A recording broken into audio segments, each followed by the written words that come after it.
आरोग्य आणि दृष्टिकोनाच्या माध्यमातून जर बघितले तर अभिजित तायशेटे यांनी भरपूर पद्धतीने म्हणजे त्यांच्याकडे कोणतेही पद नसताना सुद्धा त्यांनी बरीचशी अशी कामं आपल्यासाठी केलेली आहेत. विकासात्मक दृष्टी असणारा असा एक नेता म्हणून त्यांच्याकडे पाहिलं तर ते चुकीचं होणार नाही. आपल्या इथं कॉलेज आज राधानगरी कॉलेज एक पण कॉलेजून आपल्या मुलांना जवळजवळ कॉलेजला जायला मिळते. आज आपली मुलं आम्ही सुद्धा कोल्हापूरला कुरुबलीला एवढ्या लांब मला कॉलेजला जायला लागत होते. आता तेवढं गरज नाही आहे, तिथल्या इथं झाली. आणि येणाऱ्या निकालामध्ये संपूर्ण तालुका हा काँग्रेसमय झाल्याशिवाय राहणार नाही हे निश्चित आहे.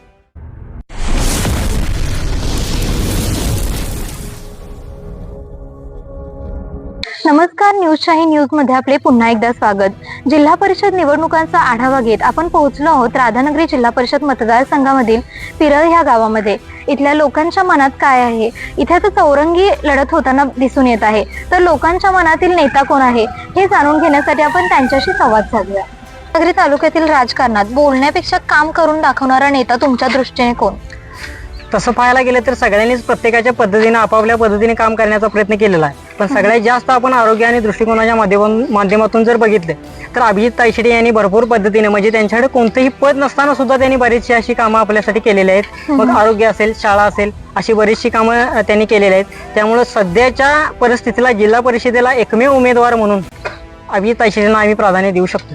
त्यांनी सत्तेत नसतानाही कामं केली आहेत. होय, सत्तेत कोणती कामं झाली त्यांच्या माध्यमातून? त्यांच्या माध्यमातून बरीचशी अशी म्हणजे आरोग्य असेल, रस्ते असतील किंवा पानंद रस्ते किंवा बरेच लोकांना जे अडथळे आलेले आहेत, प्रॉब्लेम असतील, ते त्यांनी दूर करण्याचा बऱ्यापैकी प्रयत्न केलेला आहे. आता ए.वाय. पाटील आणि अभिजित तायशेटे एकत्र आले आहेत, मग याचा राजकीय परिणाम कसा होईल असं वाटतं? राजकीय परिणाम म्हणजे काय, जरा ए.वाय. पाटील साहेबांचं जर बघितलं तर त्यांचा राजकीय दबदबा बऱ्यापैकी आहे आणि त्याच्या माध्यमातून त्याचा नक्कीच तायशेटे साहेबांना फायदा होईल अशी अपेक्षा आम्ही व्यक्त करतोय. राधानगरी जिल्हा परिषद मतदारसंघामध्ये आता चौरंगी लढत होत आहे. मग आता राधानगरी जिल्हा परिषदचा विकास पाहता कोणता नेता जास्त सक्षम आहे असं वाटतं? तसं पाहायला गेलं तर राधानगरी जिल्हा परिषद मतदारसंघ हा संपूर्ण विस्तीर्ण मतदारसंघ आणि जे इच्छुक उमेदवार आहेत ते त्यांच्यापैकी जर पाहायला गेलं तर अभिजित तायशेटे गेली 15 ते 20 वर्ष या विभागाचं प्रतिनिधित्व करत आहेत. आणि या विभागाची संपूर्ण भौगोलिक परिस्थिती किंवा सामाजिक परिस्थितीची जाण असणार असं एक नेतृत्व आहे.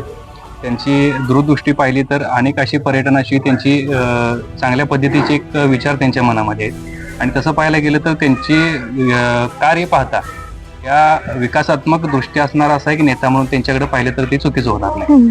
आता ए.वाय. पाटील आणि अभिजित तायशेटे एकत्र आले आहेत, मग त्याचा राजकीय परिणाम कसा होईल वाटतं? निश्चितपणे पाहायला गेलं तर इथून पाठच्या 2 ते 3 किंवा 15-20 वर्षाच्या निवडणुका पाहिल्या तर ए.वाय. पाटील साहेबांचा ताकद ज्याच्या पाठीमागे होती त्याचा निश्चितपणे विजय झालेला आपल्यास पाहायला मिळते.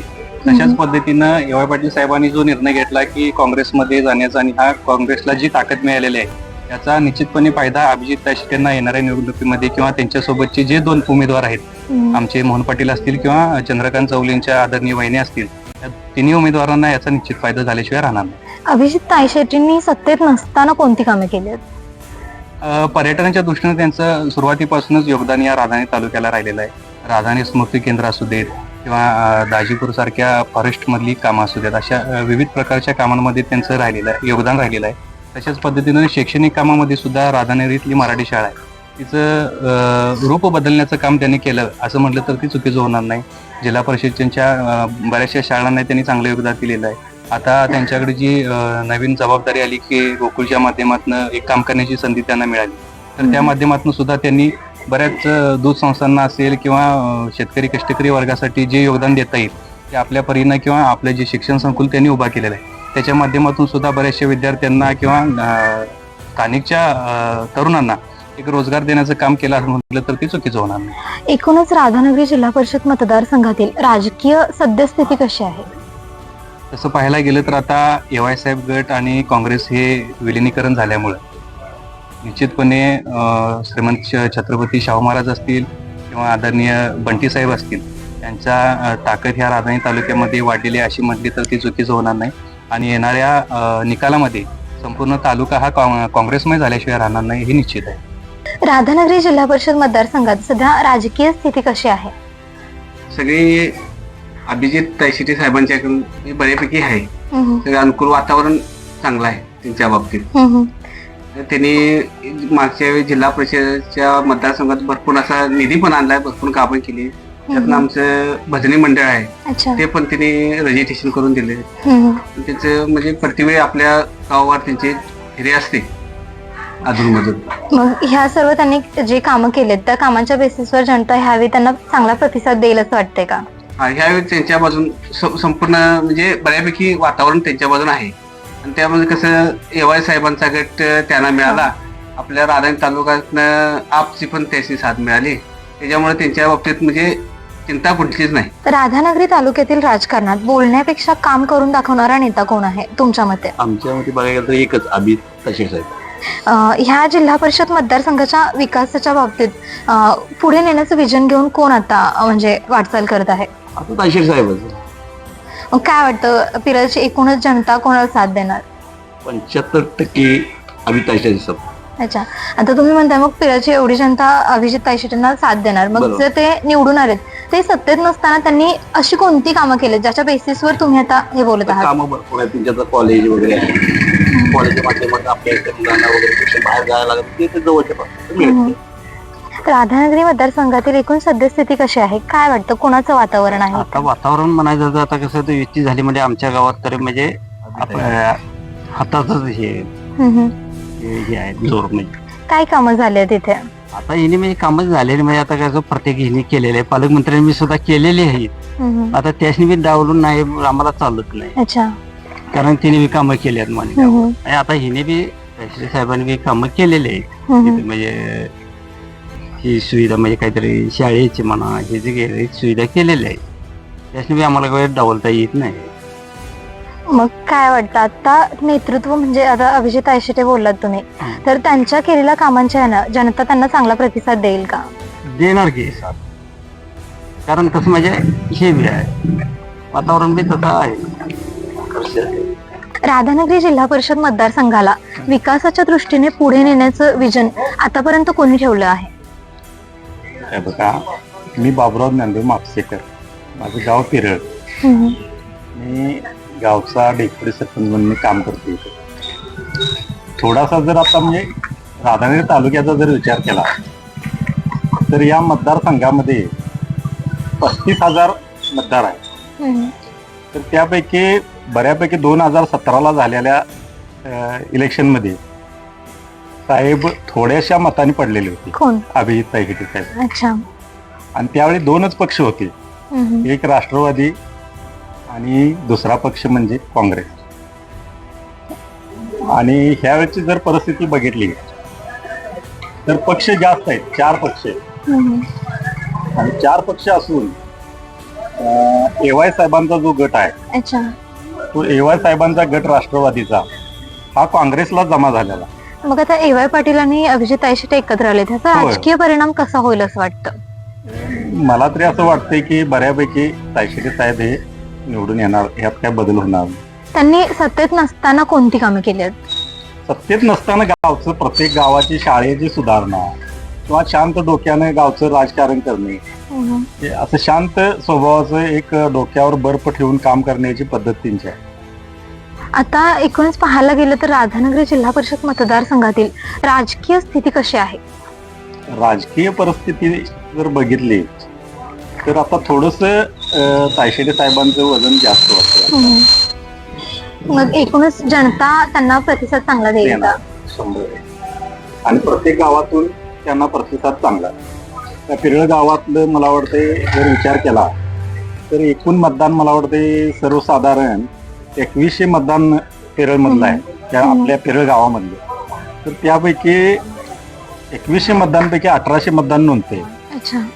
तर 1800 मतदानपैकी 1150 मतदान आम्ही इथे घेऊ शकतो. हम्म.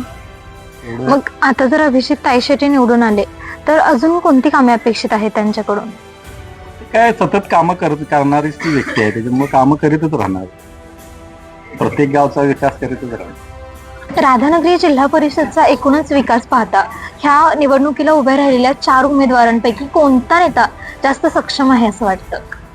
आता तसं जर बघायला गेलं तर एक म्हणजे सुशिक्षित आणि शिकलेल्या जर लोकांचं जर बघायला गेलं तुम्हाला असं इकडे तिकडे काय पण बाईट देत असतील, पण कुठेतरी शिकण्याला जर विचार जर गेलं तर आजच्या परिस्थिती बघायला गेली की लोकांना शिक्षण, रोजगार म्हणा, त्यानंतर काहीतरी बरेच प्रश्न आहेत ते सुटत नाहीत आणि आतापर्यंत सुटलेले नाही आहेत. आता आम्ही बाहेर फिरतोय, मी टोटली बाहेर फिरत होतो, बघतोय विकास पाहिजे तसं होत नाही आहेत. लोकांच्या पाण्याचे प्रॉब्लेम असतील, तुमचे ग्रामपंचायतीचे लाईटीचे प्रॉब्लेम असतील, हे जर बघायला गेलं तर म्हणावं तसं म्हणजे विकासाच्या गोष्टीपासून आपला हा भाग राधानगरी तालुका दूरच आहे. तसं आता जर बघायला गेलं तर आता चेहरा आम्ही बघतोय अभिजित तायशेटे साहेब, तर त्यांच्या दृष्टिकोनातून जर बघायला गेलं आपल्याला इथं कॉलेज आहे, कॉलेजून आपल्या इथं कॉलेज आज राधानगरी तालुक्यात कॉलेज एक पण नाही. कॉलेजून आपल्या मुलांना जवळजवळ कॉलेजला जायला मिळते. आज आपली मुलं आम्ही सुद्धा कोल्हापूरला, कुरुपलीला एवढ्या लांब मला कॉलेजला जायला लागत तिथे.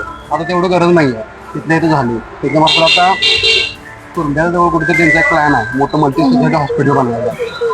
त्या माध्यमातून आपल्या लोकांना इथं जवळजवळ हॉस्पिटलची सुविधा उपलब्ध होती. असं काय ते प्लॅन झाले पाहिजे, हे ते करतायत. मग सध्या तरी त्यांचं नाव चर्चेत आहे आणि आम्हाला सुशिक्षित लोकांना आणि युवकांना असा चेहरा पाहिजे की आता जे मुलांना रोजगार उपलब्ध होतील असा चेहरा म्हणजे अभिजित तायशेटे आणि युवा वर्ग आम्ही स्वतः सगळी आम्ही त्यांच्या पाठीशी आहोत, आम्ही त्यांना सपोर्ट करतो. थँक्यू. राधानगरी जिल्हा परिषद मतदारसंघातील सध्याची राजकीय स्थिती कशी आहे? आता राजकीय स्थितीचं म्हणायला गेले तर अभिजित तायशेटेंचा आता वारं खूप मोठ्या प्रमाणात चाललेलं आहे.